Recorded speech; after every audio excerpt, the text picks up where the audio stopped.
These are the fruits of your generosity. Hi, everybody. This is James David Dixon. I'm the host of the James Dixon podcast. Recently, I said my next big growth opportunity is scale, right? I'm doing the tour. We're talking make politics local again.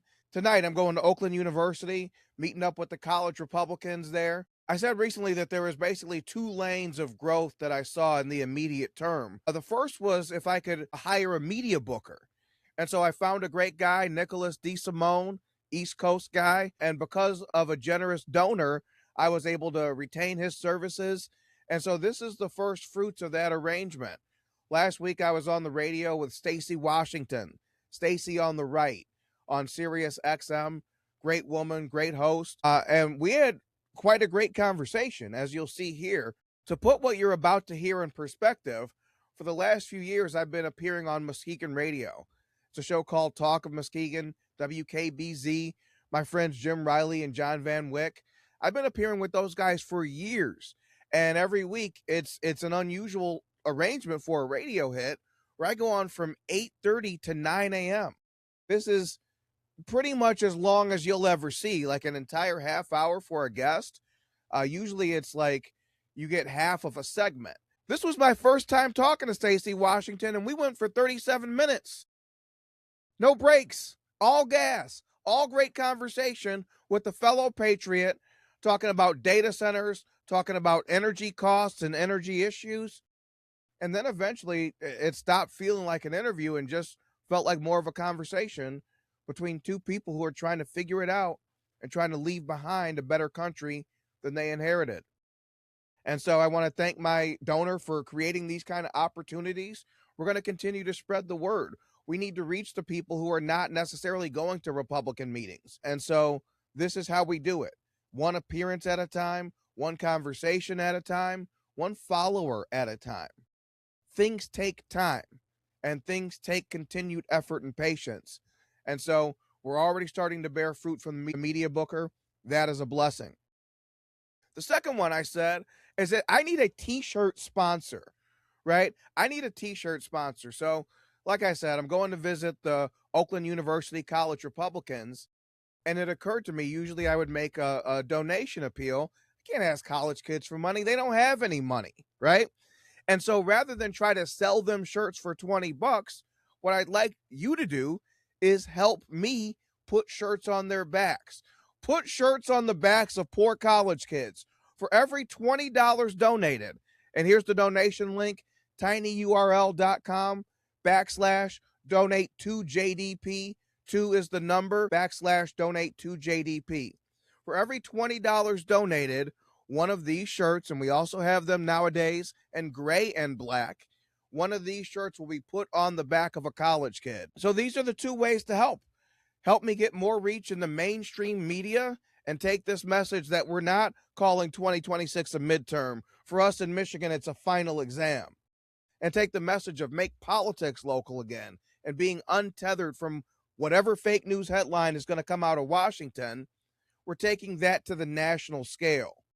With these Make Politics Local Again shirts, what you're going to see is, I find messages are more powerful when there's a multiplicity of people speaking them. And so what you're going to see is college kids, boomers, all kinds of people all over the state wearing this shirt, spreading the message. And as some of you who have the shirt know, you wear a shirt with words on it, you can expect conversations to start. What does that mean? What is it about? Who is this James Dixon guy? So let's go have those conversations. I'm more than eager for us to talk about how we make politics local again as a people. Because the second someone asks you that question, that's an opportunity. That's an opportunity for influence. So sit back, enjoy. We're going to have a nice, great conversation here with Stacy Washington. Great woman, great broadcaster. And so thank you for all the help that you've given me. Thank you for all you do to fuel the Make Politics Local Again movement. Enjoy. Conservative. Christian. Mother. Wife. Air Force veteran. Gun rights advocate. This is Stacy on the Right. Here's your host, Stacy Washington.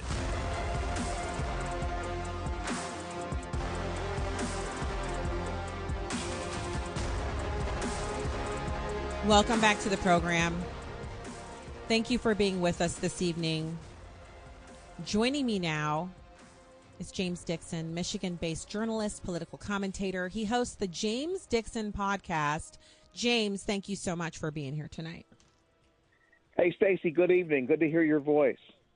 Oh, thank you. We have a lot to dig into tonight. I want to first off start with, we have energy prices spiking. We have a lot of Americans who we did this at my house. We looked at the energy bill, and there's the smart meter, so it has the detail is astounding. It's frightening what all they're tracking.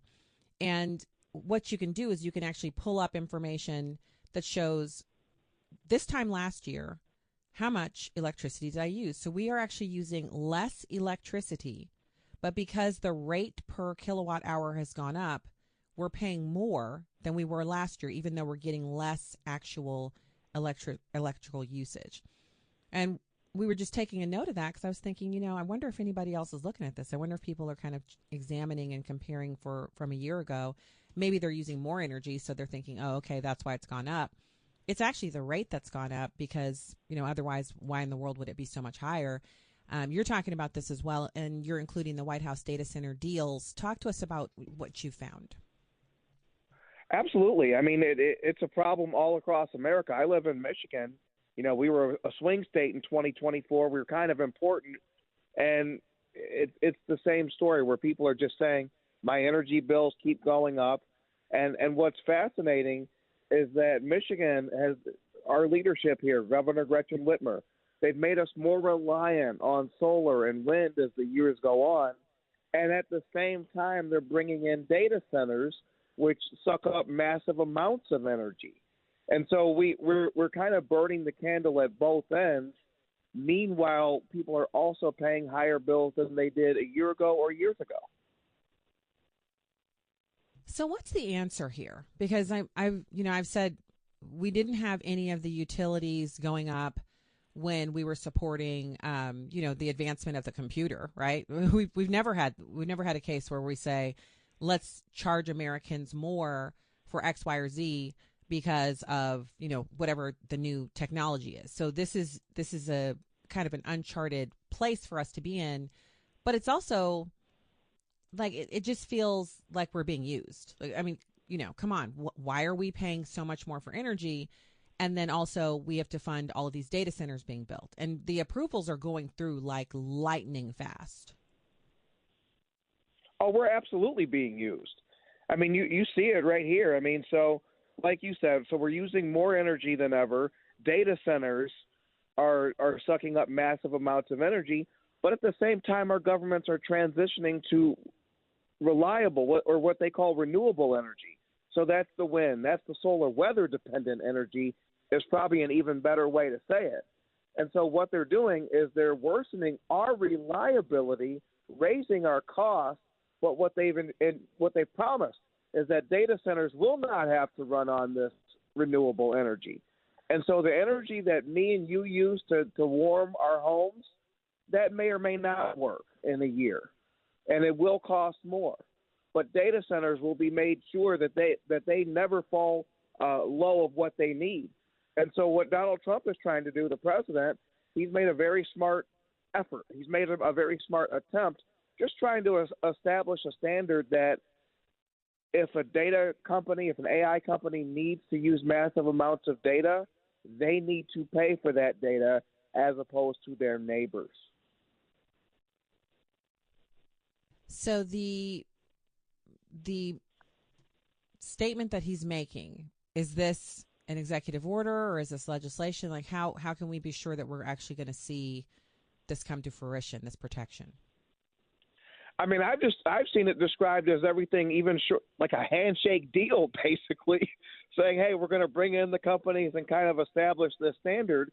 And I like what I've seen, some of the statements from Congress where they're saying, let's codify this into law. But, I mean, Donald Trump was elected with a Republican majority in the House and the Senate. He was given all the power in the world, and we still haven't seen much codified into law. Even things that people want and know about, like the SAVE Act, to require citizenship before people can vote. And so it just, at this point, really the Republican Congress is one of the biggest impediments to any particular policy, but also to success in 2026, because it sends the message that even if you give them all the power in the world, they may or may not use it on your behalf. And isn't that something? Because, remember, we were told, President Trump's agenda has to get done. It has to get, brought through to the Congress. And so, right. We need, everyone has to do their part. You have to vote. And we did. We have to donate. We did. We need to give him the House and the Senate. And we did. But I was just discussing with a guest earlier tonight how you literally have an actual dog show in the U.S. Senate as opposed to them working on the SAVE Act. An actual dog show. Like this isn't hyperbole, guys. Go look it up. They did an actual dog show at the same time Republican voters are clamoring for the SAVE Act. The bar's not even high. We're not saying ram through the whole agenda. Maybe we should be. But we're just saying do some of the stuff. And so, right now, Stacy, I'm in the middle of a tour. It's called Make Politics Local Again, going all across Michigan to talk about 2026. And I'll tell you, it's a two-way influence operation. I thought I was doing this to influence the Republican voter to get off their couch and show up. And that part, I think, is going to go well. But the second part is perhaps even more important, which is if I do get people to show up, and if people do place their faith in you, you have to deliver for them. The reason Democrats can vote a John Fetterman or even a robot into office is because that robot will deliver reliably. Republican politicians, you can't say the same for. So even when Republicans do get off the couch, they're often left disappointed by their representatives. Yeah, I mean, showing up and voting, trying to get the actual agenda implemented, you feel a little silly when you hear that they had a dog show. I mean, I thought to myself, oh, this must be some AI. And then I looked and, you can verify nowadays. I mean, as much as I dislike some of the kind of AI stuff, you can actually verify if something is real or AI. And when I realized it was a real story, I thought, oh, okay. So that's what they're doing. So they only work Tuesday through Thursday. So, maybe that's a part of it too. They just don't have to work that hard. And that is a form of betrayal. And we have to think about it that way and talk about it that way. To whom much is given, much is expected. And when you're given all this power, and so what we see is Donald Trump, man of the people, gets more votes than anyone in history, more legitimate votes anyway, and people were happy to elevate him again. And then they surround him with his choice of a Congress. There were all the Republican leadership you could want, and then they either are stalling him out or tanking him, and I'm not really clear what the difference between the two would be at this point. And so Donald Trump has done a lot to overtake and hijack the Republican Party to make it more of a fighting faith than a go-along, get-along junior partner. But there's a lot of that the Mitt Romney instinct. There's a lot of that Bill Buckley standing and yelling stop in history rather than grabbing the controls and changing it yourself. And so that's going to have to be rooted out too. So what are some steps as you're going across Michigan to talk about this? What are you advising people to do to get us? Because we still have 3 years left of President Trump. That's the good news. The good news is 3 years, but it goes by so quickly. I've been so dismayed. Yes, I'm happy with what President Trump has done so far. He has a lot more to do, though. And sometimes I feel like the time is being stolen from us. Like I was listening to the radio and someone said today on the radio, time is a thief. And they were talking about children, how 1 second you're parenting and the next second you're kissing someone goodbye at a dorm, right? It's a big old adult you're looking at, and that was your baby. And so they were saying time is a thief. And I thought, not to be melodramatic, but time is a thief when it comes to, having President Trump in office. We really need him for 3 more years plus 3 more years after that, but we're only getting the 3. We're only getting the 3. And Donald Trump is doing his level best to make the most out of it. And so, part of my answer is that not only do we show up, but we have to demand Republican politicians who show up for us. It has to be a two-way exchange. Oftentimes, people are just content to stop by your house, knock on your door, send mailers out, and every few years they'll ask, for your vote, and every few months they'll ask for more money. But what we need is people who feel the need to be connected to us, people who have that gut-level, visceral understanding that the power they hold comes from us. Too often they treat us like we're an annoyance when, in fact, we're the reason they hold the positions they do. And so the Donald Trump effect, it's been incredible. He hasn't obviously drained the whole swamp, but he's come as close as anyone ever has. But we need to send several hundred more Trump-like figures to Washington, not just one man. Yeah, it does feel like he has an extraordinary lift, and the ones who should be helping him, like Senator Thune, again, right. No personal bias against Thune, just that I really want him to actually do what he was elected to do, which is, he's got to pass the SAVE Act. And what the Republicans are essentially saying through their actions, through how they conduct themselves, through their disinterest in what we want and acting quickly on it, they're basically saying, well, you don't have any other options. You don't have any other options. It's us or nobody. And what they don't get is what's happening in Texas with Senator John Cornyn about to lose that primary to Ken Paxton. That kind of thing is how we need to do it in red states, whereas in purple states or blue states like Michigan, it's about getting a Republican in the door to begin with. And Michigan used to be just like those states. We were solidly red, a decade and a half ago, but every time those Republicans try to meet in the middle, Gretchen Whitmer, in her first term, Republicans signed 1,000 laws with her. Every time Republicans meet in the middle, they lose that power. They become weaker, the party becomes weaker, and things shift to the left. We have to get this message out that if you are weak, there will be consequences. So talk to me a little bit more about your analytics on the Cornyn race, because one of the things that I thought was interesting about that is for a while, Ken Paxton was only in the news, and he's been on the show a bunch of times. And I just thought he was great. And then all of a sudden, every news story was about him and some corruption probe. And at first I thought, oh, my gosh, how could we have misjudged? Because, he's been on here so many times, given such great legal analysis.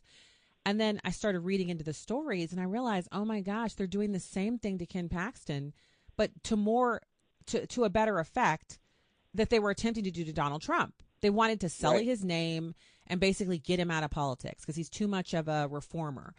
And so, Ken Paxton just quietly and methodically kept fighting them and eventually beat them. I mean, he beat the stuffing off of them, and that's why he's able to survive to fight another day, in this case, to go up against Cornyn in the primary. And so, he's battle hardened. It's not a surprise that that he looks good for this race because of everything that he went through. All it did was making him a sharper political opponent and harder to, you can't intimidate him. It's hard to beat somebody who has already been beaten up a lot and then they're still standing. Those are the toughest ones to do anything against. And that's what's happening is these Trump-style politicians, persecution, I think about in Acts of the Apostles. The apostles thanked God for being counted worthy of persecution, of stonings, of beatings, of imprisonment. And I think that's how believers have to view it. And whether it's Old Testament or New, you go back to antiquity, the people who are being attacked and persecuted are typically the ones telling the truth. And I think that's what made it click for so many people with President Trump is when he got shot in the head. That typically only happens to people who pose a threat to the system. And so whatever you can say about how Trump is not perfect and I would have done this differently, clearly the powers that be see him as a threat, one that even needs to be neutralized. And so we have to adjust the way we call it fake news, but then we'll turn around and believe every word they print. You can't very well do both. And so we have to read news with that that protractor in our head of just being able to monitor and spot, okay, here's how the story is slanted. Here's what they want me to think. And whether it's polling, whether it's these supposed expose stories, we have to be thinking about, why are they telling me this? Why are they telling me this now? And what are they not telling me? When you know what they're trying to achieve, it almost doesn't matter what they say, because it's done with a biased intent. Yeah. It really becomes an issue of, why would I choose to believe these people, the same people who tried to imprison President Trump, the same people who tried to, that's why I get so, I get really worked up, because I see, and again, it's not personal for me. I know there's going to be somebody tonight who emails me, well, you just don't like this one. I don't care. I have friends. You know what I mean? I have real friends. I have prayer partners. I don't know them. And unlike some people, I've had some pretty amazing invitations where I've gotten a chance. I'll just be sitting there. And I remember one time I turned to my husband. We were at Mar-a-Lago, and it was our first time. And I turned to him and I was like, how did we get in here? And he was like, they don't know, but they let us in. We're in here. We laughed so hard. We had tears running down our face. We were not at a front table, right? We weren't front and center. Nobody was taking our picture, but we were in that room. We were in that room. We were inside, and we had taken pictures in the first part, like it's like a vestibule, and then there's like a big receiving room, and there's like tapestries on the wall, and the sofa looked too fancy to sit on, and we just were standing around taking pictures. And we finally got into the ballroom and we were eating. And I turned to him and I said that. And that night, we had rented a Jeep because we were, of course you want to rent something fun because we're in Miami. And we were on our way back and we stopped in downtown Miami because we'd never been down there before. And so we're downtown Miami. We're driving along. And I said, can you believe? He said, won't God do some stuff? He said, he let us get to Mar-a-Lago. We sat there and listened to the story of how President Trump built a ballroom for his wife. He said there was no place in America that was beautiful enough to marry her in. So he built the ballroom because he said, this is beautiful enough for you, Melania. I was like, oh, that's so romantic. He was like, isn't it though? Who knew Trump was a romantic? And we were just sitting there just going over the night and how wonderful it was. And so I only say that I am not special. There were 1,000 people in that ballroom that night. And there have been years where I have not been invited to that party. So this is, I'm not a special. There's nothing special here. But what I'm saying is I don't need to have a personal relationship with multi-million-dollar podcasters. I don't need to make multi-millions of dollars doing this job. If I did, I wouldn't be on the radio tonight because they're certainly not paying me that to do this job. I'm here for the truth. I'm a movement person. I'm here for the truth. I've lost enough friends, real friends. I've lost enough relationships. I've had the breakdown of private family relationships that should have never been on the table. That has all happened to me, and I've survived and lived to tell another day. And so when someone tries to make this about, oh, this is personal, or you just don't like, no, honey, we're way past me not liking somebody. That doesn't even enter the equation. I'm disagreeing on the principle of the thing, or what's the even purpose of me being here doing this all night? You know what I mean? Like it's not like it's noon, right? And I have nothing better to do. This is the nighttime. If I'm not doing this, I'm sitting on the couch with my husband watching a show and going to bed early because I love that man. I would ask any minute I can spend with him is a good minute for me. So This is about what people are doing to us. And I believe that it's the same thing we see. Why would Ken Paxton battle all of those lawsuits to run against Cornyn? Because he believes in something. Why would President Trump get shot in the face and still run? Because he believes in something. This is about doing a thing, accomplishing a mission. It's not about making millions of dollars or, yeah, it's my friend. I can't believe my friend would say that about me. I've heard it all. You wouldn't believe the stuff people email me. I can't believe someone would say that. I can't believe people email me the stuff they email. But here we are. So it's not about friendship, right? It's not about friendship. It's not about relationships.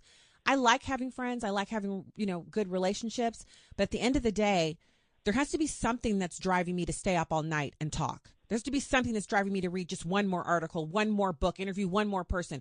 And it's not friendship. It's not, I just think, it has nothing to do with any of that. So you're talking about you're going across Michigan, and God bless. First of all, Michigan is so beautiful. People always think of Detroit, but it's the gorgeous. whole place is gorgeous. It's when I first went, I thought, oh my gosh, I've been missing out. I could have been here all this whole time eating cheese, because y'all are some cheese eating people up. The gas stations have cheese. I mean, I went to a cheese shop while we were there. I walked in, I was like, what is this? She said, oh, these are regular cheeses. I said, what do you mean? She said, these are cheeses that you just eat, because you just want some cheese. She said, these are not the fancy cheeses. I was like, Lord have mercy. And the beer drinking in the morning. It's so cold in Michigan that y'all drink beer for breakfast to warm you up, which that's a German thing. I mean, it's a German thing, and I love it. I love it for you, and I love it for anybody who wants to drink some beer. I don't really like beer, but I was tempted the way y'all were guzzling it back early in the morning. It was 7:30. It was like 2 degrees outside, and the people were throwing the beer back like it was no big deal. And we were there to speak on the Trump bus, and we had such a great time in Michigan. And so let's then go to the next step, because this is a multi-step effort that you're talking about. You're going to go around and educate people in Michigan. You're going to talk to them, motivate them, and then what? What are you looking? Because this is obviously an effort that's partly to help the midterms. Right, and part of my mission, and not to contradict my host, you're an excellent host. I'm trying to get us to move past that word midterm, because so in Michigan and 35 other states, so 36 states in November, you get to choose your governor of that state, right? And so if I were to call it a midterm, that's a scenario where the president's party is going to lose 90% of the time. And so to me, to talk about it that way is to essentially book a loss before the election even starts. Well, I view the 2026 election more as Michigan's last chance. It is a must-win election. It's not a Washington election. It's about who is going to lead us in Lansing.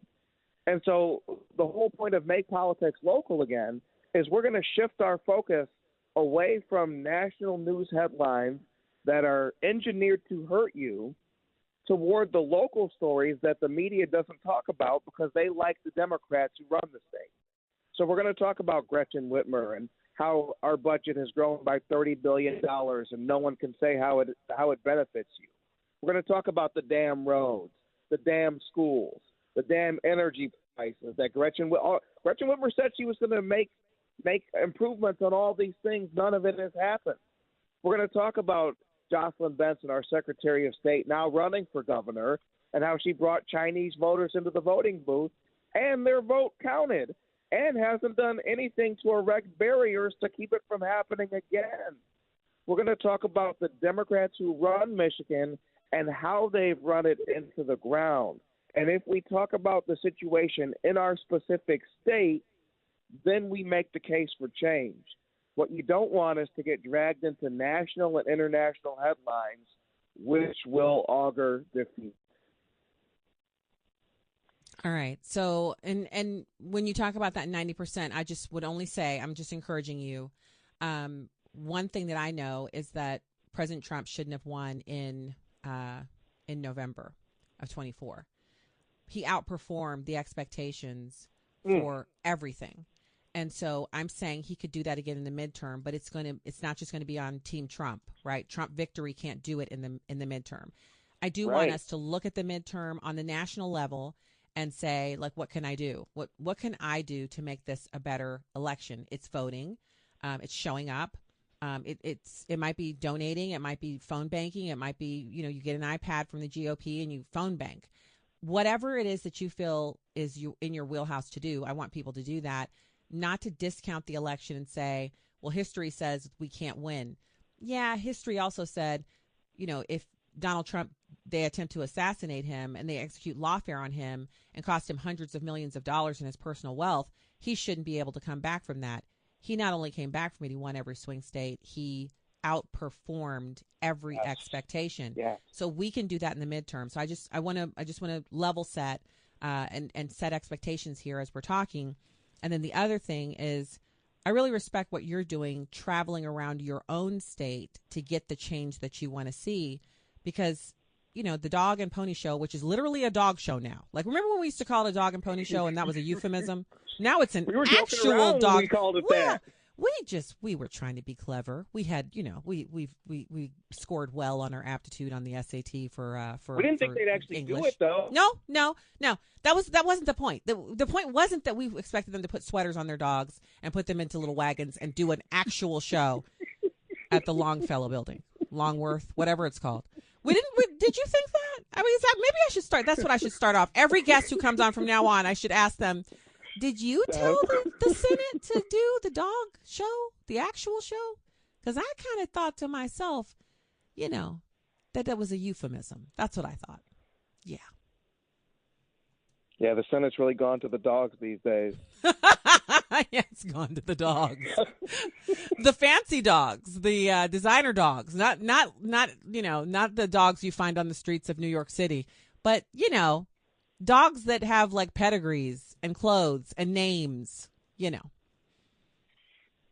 Stacey, one of the things that really motivated me is not just Trump's example, but seeing what happened to Charlie Kirk, right? The most reasonable guy in the whole movement. Not one of these Matt Walsh types who is more than happy to pick a fight and more than happy to take on powers and principalities. Charlie was there to get college students thinking. And some of them, yes, will come to Christ, and some of them will come to truth. But can I just have a conversation with you? Can we just act like people used to act 20 years ago, having dorm room pizza? He was doing that and got killed. And so seeing that, it just made me think, what can all of us do to be counted worthy of such persecution? And so I'm not saying I'm here to fill Charlie's shoes, but I am here to do my part. And so Charlie said, quoting the Bible, "Here I am, Lord, send me." That needs to be our attitude. I thought you said it perfectly. Whether your skill is cutting a check, making a phone call, knocking on doors, rallying up 5 friends to vote, whatever it is, do something as opposed to nothing. We can't assume that America's going to fix itself, elections are going to win themselves, and that governments run themselves. If we do not take an active hand in shaping what happens next, the future will reflect someone else's vision. And it'll be a brutal vision because the left has already said they want to, criminalize supporting President Trump. They're Right. They're at their highest form of evil because they have learned nothing from attempting to assassinate President Trump. And you mentioned Charlie Kirk.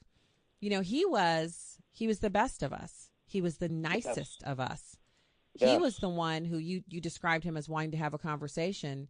He also was a movement person. They destroyed him because of his effectiveness, because he could actually turn out voters. He motivated college students to swing to the right, to dream of something more than just being a wage slave.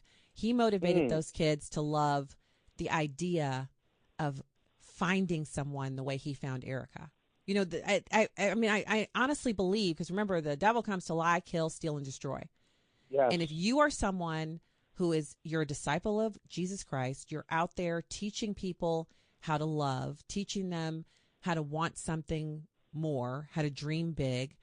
What's bigger than dreaming about having kids? What's bigger than thinking about, having a spouse and loving someone? What's greater than the things that he was kind of saying? Have more kids, go to church, make friends, work hard, find something to do that you love, contribute, be a part of your, I hate to say community because I was just raging about how, there's this whole thing about people saying, you represent your community. And I'm like, what community is that? I live in a white area with a bunch of Republicans. Don't talk to me about my community. I'm an American and you're an American. And so let's gather around ideas instead of making this about, a perceived grouping because of our skin color. Because that really isn't what brings us together, right? You can walk into a crowd of people who look like you and have nothing in common with those people and leave without having really made any connections. Then you can stand around in a group of people who you honestly think to yourself, there isn't a friend for me here. And those are the people you walk out, you're like, wow, what great connections I made. Wow, what a great opportunity to, talk to people. Oh, the ideas we shared. Oh, the laughs we just shared. So I want people to if you're thinking about how can I be a part of this, You just described it, James. Maybe it's something to do with politics. Maybe you're meant to be on a school board. Maybe you're just meant to attend the school board meetings and rip those people a new one when they start talking, spouting off about DEI and everything else. You just go in there and make comment, right? They do. They need management. They need managing. Maybe the next iteration, because there will be no replacement for Charlie Kirk. But what there can be is a bunch of Americans like yourself who you're saying, I'm going to go out and I'm going to talk to people. It doesn't have to be college campuses. Remember, so the way one person does a thing is probably not going to be the way that you do a thing. So don't try to recreate, as opposed to maybe the thing that we all need to do is look at how we can support Turning Point because of the attack that they're under. They're under such a heavy mode of attack. Talked about that, where people would go to visit her ministry in Calcutta, India, and so you're stepping over problems in your real life, fly out to Calcutta to get in on someone else's thing, and Mother Teresa, who did that, said, find your own Calcutta. That's what we need to do. We need to find our own Goliath, find your own Normandy. Find your own Calcutta. Like, what is the thing that God has given me the tools to address?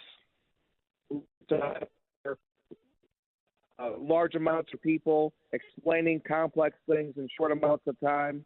That's my gift. But you know what? A year and a half ago, I would have never thought that I could be doing something like this. Going on the road. You only do that if it's God. What you were saying about wanting to be with your husband, that's how I feel about my wife.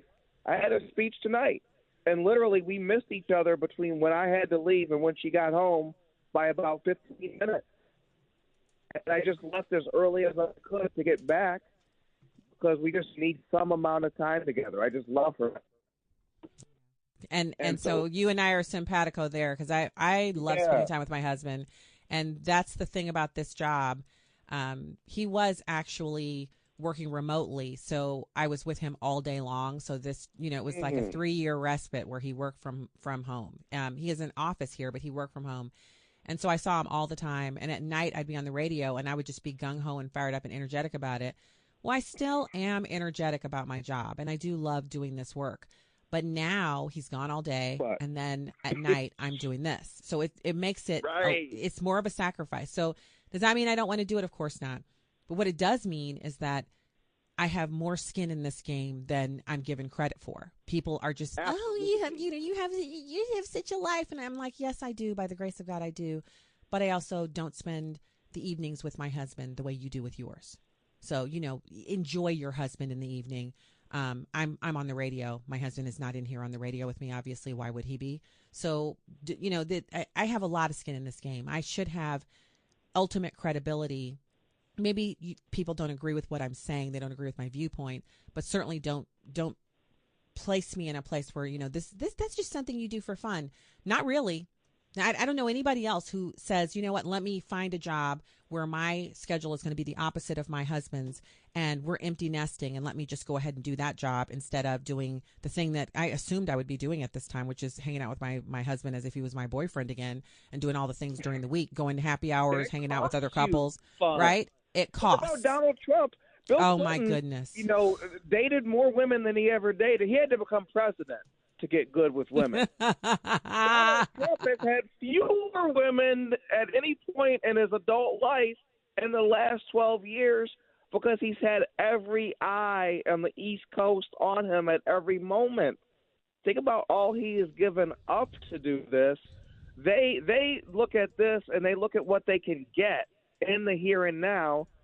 We think about what's coming after this and what we can give up now. And to his credit, he's got the better part of valor because he and Melania have such an excellent relationship.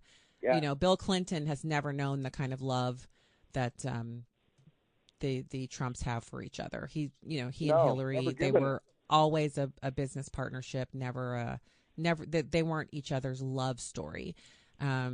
We've watched President Trump and his wife develop their relationship beyond what it was even when he first took office the first time. Oh, Nothing yeah. will bring you closer than having someone try to kill your spouse. You know, they've been forged together in a fire that I don't think they saw coming. Of course they knew it would be hard, but I don't think they ever anticipated assassination attempts and lawfare, and their whole family has had to pull together in such an extraordinary way. And so I just, I point that out. I don't want sympathy. I'm not saying that because, I don't feel like my life is extraordinarily hard, but this is what I've chosen to do. And this is where I am at night.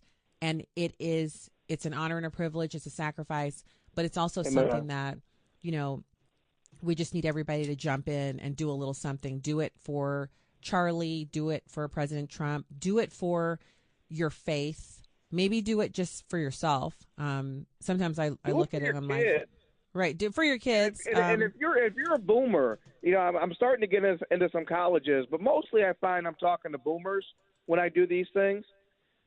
If you're a boomer and listening to this, you have experienced the best of America, right? You caught the economy, the housing market, a lot of things just lined up right. And if you're a boomer, chances are your kids are grown. You're probably retired or close to it. You might have the resources. You might have the job freedom.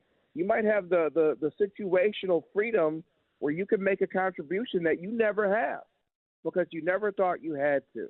And this might be the perfect chance to give back right here, right now. Make it happen, folks. We've given you every good reason and 50 more. I look forward to talking to you again as you continue to make your way across Michigan. And I encourage everyone, wherever you get your podcast, just type in James Dixon Podcast and you can take a listen.